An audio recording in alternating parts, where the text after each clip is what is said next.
우리같이 신을 모신 사람들도 무서움을 느낄 정도로 소름이 끼칠 정도로 너무 음산하더라고. 대낮인데도. 옛날부터 내려오는 게 물에 빠져 죽은 사람은 꼿꼿하게 서 있지 않으면 책상다리라고 앉아있는 거야. 그러니까 물귀신한테 내 혼을 뺏기는 거야. 올해 개봉한 영화 중에서 가장 빠른 속도로 개봉 2주 만에 150만 관객을 돌파한 영화 살목지. 영화 실제 배경인 충남 예산에 위치한 살목지에도 방문객이 급증하면서 살리단길이라는 말까지 생길 정도. 옛날부터 거긴 터가 죽은 사람을 만날 수 있는 곳으로 유명했대요.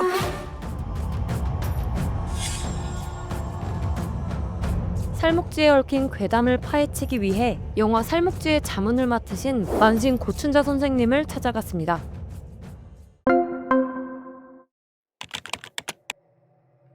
대본을 받아봤을 때는 그냥 뭐 물에 빠진 귀신 이렇게 생각을 했는데 막상 오사를 지내러 갔는데 그 음산함이 너무나 세고 무서움을 준다 할까. 귀신들이 왔다 갔다 하는 곳은 많이 틀려요. 살벌하다든가 굉장히 더운데도 거기에 찬바람이 나는 거. 무당들이 혼을 감으러 들어갔다 죽는 사람들이 있거든요. 못 나오고. 우리같이 신을 모신 사람들도 직감이 오면 그냥 연예인들이라든가 이런 평범한 사람들 이런 분들은 어떤 식으로 감킬지를 모르잖아요. 이거는 분명히 뭔 이유가 있는 자리라고 제가 느끼기는 그렇게 느꼈거든요. 살목지는 예전부터 이미 신령 장소로 유명한 데다 갔다 온 사람들 저마다 정체불명의 기이한 일을 경험했다는 괴담도 많죠. 근데 헛것을 본다는 게 아니고 진짜 보는 거예요. 그리고 감춘다는 거는 이미 접신이 된다는 거지. 그 영혼이 산 사람하고 접신이 된 거예요. 그러니까 자기는 밤새도록 제자리에 서 있다고 생각을 하는데 영혼이 감춘 사람들은 그 산을 다 헤매도 안 다쳐요. 귀신이 데리고 다니기 때문에.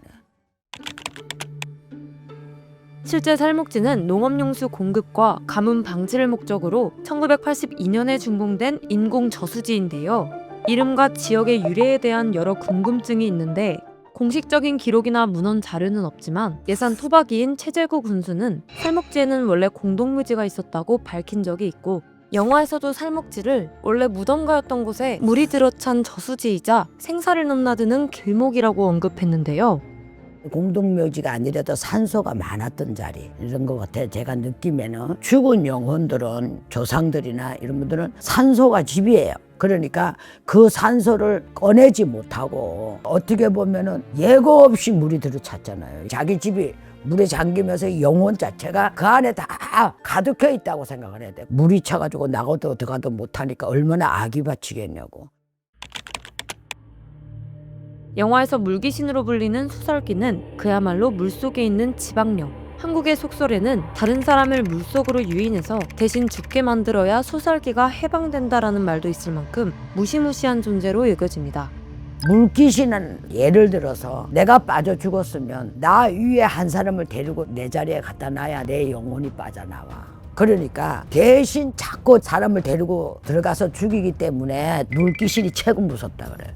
물속에 들어가면은 이렇게 귀신들이 다 꼿꼿이 서 있었잖아요.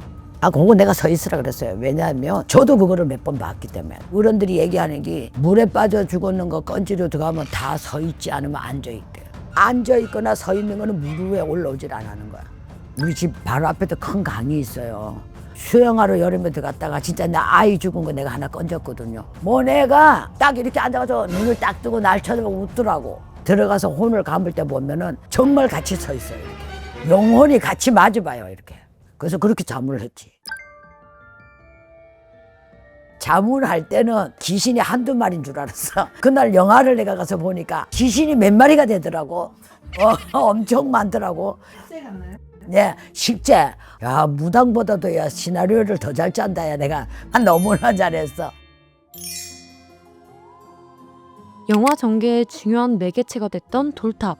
이상민 감독도 실제 살목지에 방문했을 때 산이 아닌 저수지에 쌓인 돌탑에서 어딘가 묘한 기운을 받았다는데요. 그 영화에 나오는 무당 선생님이 소원을 빌고 돌을 쌓으라고 했잖아요. 무속 신앙에서 뭔가 돌탑이 갖고 있는 그 상징적인 의미가.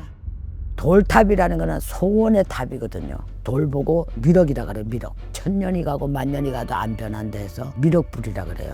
그래서 작은 돌이라도 내 앞에다 갖다 놔놓고 간절하게 진심으로 빌으면 이 돌이 소원을 이루어줘요. 그 정도로 센 거지. 살목지에 나온 돌탑은 한이 많게 쌓는 돌탑 위에 그 모친이 무당 할머니가 자기의 영혼을 돌탑에 다 실었다고. 그 돌탑에 있는 그릇이 차가 박으면서 돌탑이 우르륵 무너졌잖아요. 첫째 벌전은 돌탑이 무너졌다는 자체가 벌이야. 거기서부터 한번 잠을 뗐고 밥그릇이 떨어지면서 깨졌잖아요. 이렇게 땅바닥에 엎어지면은 귀신이 이제 온 전신으로 다 댕기면서 온 인간을 다 잡아먹는다는 뜻이야. 내가 물 안에 들어갈 수 있다는 거. 왜? 그 터는 아주 험한 터니까. 처음에 시나리오는 밥그릇 자체가 엎어져 있었어요. 그 안에 쌀을 담은 게 이건 아니다. 엄마라는 사람이 요 돌탑에서 자기 모든 영혼을 다 실어놨으니까 지켜주는 신도 그 돌탑에 왕래를 할 거고 또 딸의 영혼도 그 돌탑에 왕래를 할 거니까 귀신을 줘도 밥그릇을 제껴놓고 그 위에다 쌀을 담아라. 쌀을 담아서 칼을 꼽아라. 왜 칼을 꼽느냐? 그 근방에 귀신들이 너무 많으니까 그 위에 딸만 먹을 수 있는 기운을 받아줘라. 그 무당 할머니 몸주 주신 신장, 장군 지켜주라고 칼을 꼽아놓는 거예요. 꽤나 의견이 분분했던 영화의 결말. 돌탑이 무너져서 살목지를 못 빠져나온 거야. 아니 돌탑에 소원을 빌면 안 됐던 거라니까. 이미 처음부터 불안한 게 아닌가라는 생각이 들더라. 고춘자 선생님께서 무속인의 시선으로 본 해석을 살짝 말씀해 주셨는데요. 마지막에 돌탑 안에서 영가가 있었잖아요. 거기 딸 죽은 귀신 영혼인 거야. 그게 집이었어. 그 돌탑이 딸이 머물 수 있는 집. 그러니까 저거를 무너뜨려 우리가 다 산다 했는데 살아나온 사람이 없잖아요. 수중 촬영 훈련만 3개월, 수심 6m까지 내려가 연기를 해야 했던 배우들의 제작진들도 긴장의 끈을 놓을 수 없었는데요. 2달이 되는 제작 기간 동안 모두가 무탈하게 촬영할 수 있도록 고춘자 선생님은 역대급 규모의 굿고사를 진행했습니다. 처음에는 간단한 고사로 찍으려고 그랬어요. 근데 아무리 생각을 해도 안 돼. 자꾸 내가 불안하고 저래서 요번에 살목지는 파묘하고는 많이 틀렸어요. 물에서도 들어가서 찍을 건데 내가 부담이 너무 되더라고. 진짜 인사사고 안 나게 해달라고 정말 간절하게 빌었어요. 제가 고사 지내시면서 기이한 경험도 하셨다고 그 감독님한테 귀신이 겨울이나 붙어. 내 무슨 귀신이 2마리나 붙어다네.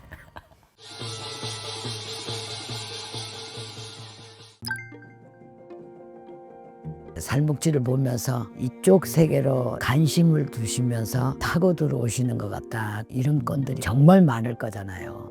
신을 모신 저로서 행복합니다. 이제 실제 장소니까 갔다 오고 후기를 남기는 사람들이 또 많거든요. 어떻게 보세요? 요즘에 그 살목지에 보러 가신다고 없을 겁니다. 왜냐면 안 나타날 거야. 먹을 거리가 하나도 없어. 왜? 누구 하나 잡아가면 바로 구출이 되니까. 먹을 거리가 없다. 사람들이 다 귀신 도망가겠다고. 그 밑에서 안 나와. 집에서 안 나오지. 안에서 가만히 들어앉아 있지.